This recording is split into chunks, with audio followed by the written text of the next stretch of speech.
Hello, welcome back to a chapter a day. Happy Monday, first day of a new week. And we are going into the second chapter of the book of Ezra. Now, Ezra, again, like I said, is a minor prophet.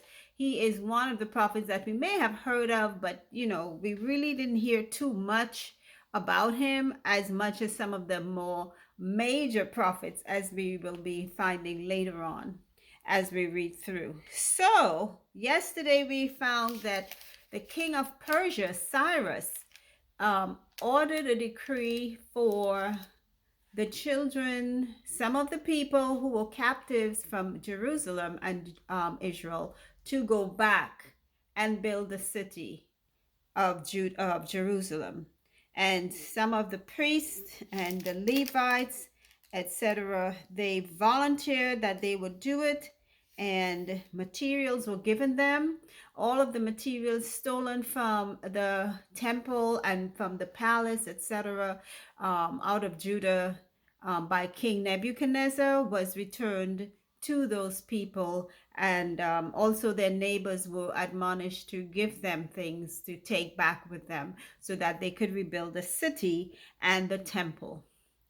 So today it's a lot of genealogies. So they're telling you of the different princes and Levites and the different people from which groups, pertaining to those who were returning to Jerusalem. They are giving the genealogies of those people, of their descendants, their children, etc. So remember, this is like generations past since Moses, okay? I know it's hundreds of generations that have passed since Moses, but they have kept their lineage because they've been divided into groups based on their original which original son came out of Jacob, who was also named Israel. So let's begin with second chapter of Ezra. Now these are the children of the province that went up out of the captivity of those which had been carried away, whom Nebuchadnezzar the king, excuse me, of Babylon had been carried away and unto Babylon, and came again unto Jerusalem and Judah, every one unto his city. So apparently what's happening is that everyone is going back to the place where they came from, and they are going to help in the rebuilding of that particular city. Okay, so it's giving names like which came out from Zerubbabel, and they gave you a lot of names: the children of Parash, the children of Shephatiah, the children of Ara, Pahath Moab, Elam, Zakah, Bani, Bebai, Asgad, Adonikam, Bigvai, Adin, Ater, Bizai, Jorah. All of these are giving the children of these names that I'm calling: Hashem, Gibar, Bethlehem, Netophah, Anathoth, Asmaveth, Kujath Arim. Now, I'm not sure if these are the names of the cities or these are the names of the princes or what, but these are the names that are being given: Michmas, Bethel, Macbish, Nebo, Harim, Lod, Jericho. So I think these are the names of the cities, because these are some of the names of the cities that I've heard before. So these are the children, as they say, that came out of those cities. And remember, different tribes inhabited different cities. So we've heard of Jericho, Sanaa, Jediah, Immer, Pashur, Harim, and then they have the Levites, the children of Jeshua, Kadmiel. They talk about the singers that David himself had arranged to have as appointed as singers, children of Asaph. So these are the names of some of the men, the children of Shalom, the Nephithims or Nethinims, the Kiros, children of Labana, Hagab, Gidel, Rizin, Uzzah, Asna, Bakbuk, Baslath, Barkos, Neziah, Solomon's servants' children, even his servants' children are being named: Jala, Shephatiah, all the Nethinims and the children of Solomon's servants. And these were they which went up from Tel Milah, Tel Hassar, um, that could not show their father's house and their seed, whether they were of Israel. So there were some people who could not trace their lineage back to being an Israelite. And well, because of that, there was some query. So let me read on. So verse 60. So I'm all the way through verse 60, and I'm not reading all the names. Like I said, the first set of names that I called, I'm not sure if they were names of people or cities.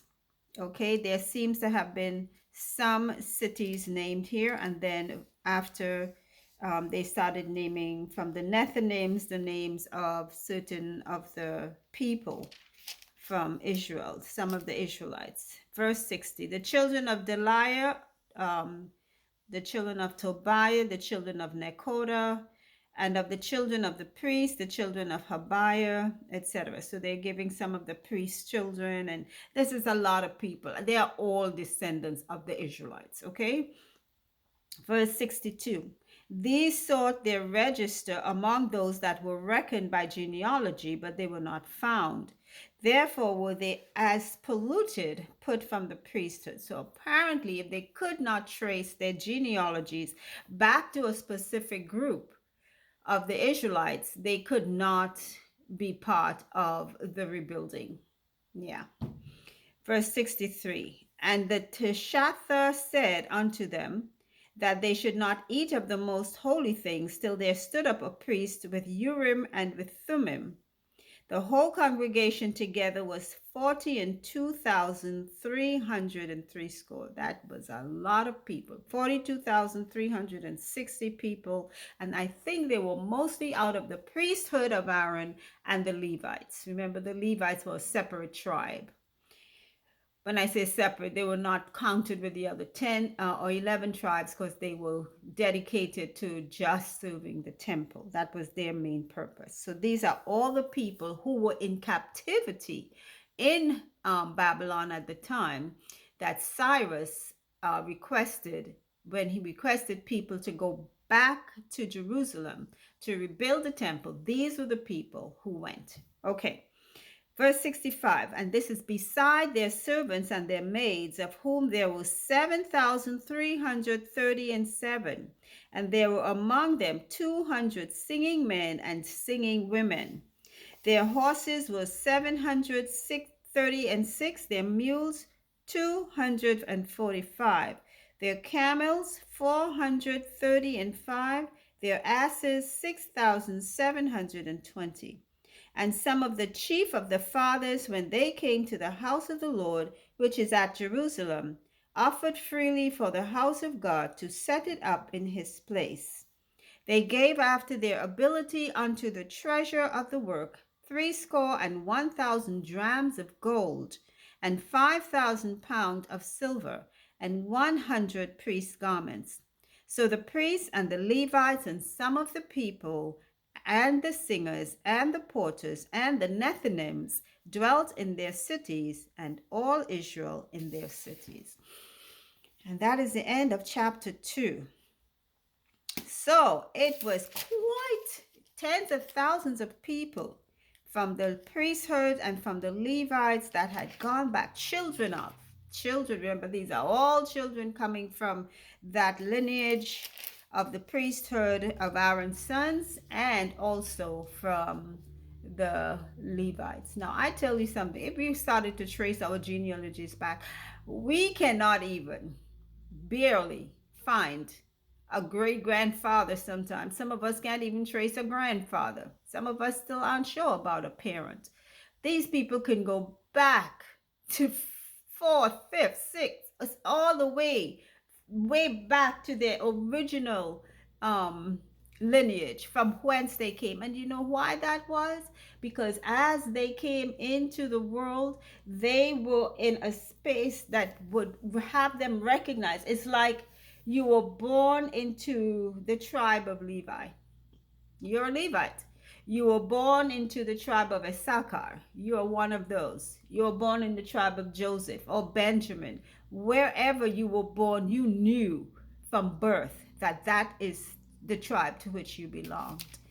If at any time there was a query, it may have been that maybe you could have been a stranger who came in to the place. And that's why they kept those people out who could not find their genealogy, because there was specific instruction from God that only the sons of Aaron and their descendants could be priests. So that's why they told them until they could really recognize themselves or find their trace back their genealogy to the priesthood, then they could not have them pollute the whole project.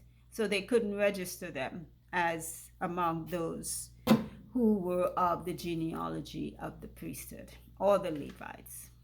Isn't that something? To whom do we belong? Can we trace our genealogies? And that's not our physical genealogies. I'm talking about our spiritual genealogy. To whom do we belong?